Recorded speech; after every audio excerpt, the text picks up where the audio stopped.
Tekkedere köyünde iki ev ve bunlara ait ahırların yanmasıyla sonuçlanan yangından zarar gören Şanlı ailesini ziyaret eden AK Parti Bolu İl Başkanı Nurettin Doğanay, yaraların en kısa zamanda sarılacağını söyledi.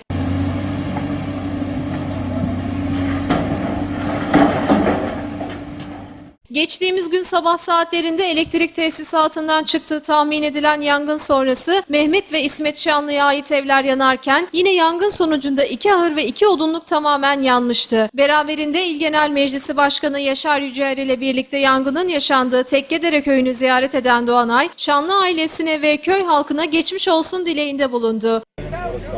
Allah kolaylık versin. Onu söyledik. Gene sonra orman bölgeden yarışma. Tamam.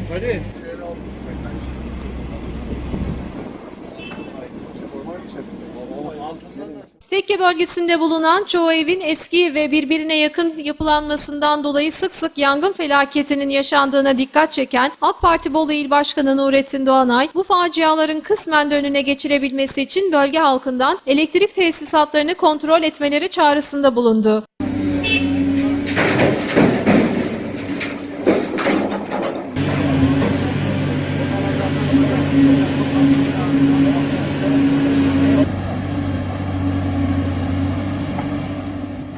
Şanlı ailesinin yaşadığı evlerin yanmasından dolayı duyduğu üzüntüyü de dile getiren Doğanay, herhangi bir can kaybının olmamasına da sevindiklerini söyledi. Doğanay, gerek AFAD gerekse diğer ilgili kurum müdürleriyle görüşmeler yaptığını belirterek, Şanlı ailesinin yaralarının en kısa sürede sarılacağını ifade etti.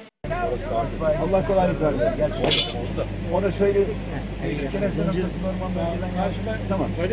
Konuştuk onu. Tamam. Çağırmaya gerek yok. Tamam. Bayağı uzun gelsin dedi de. Siz şeyi falan mı yapın? Kalıbı yapın. Sabahleyin 8.30'da o sırada düşmüş.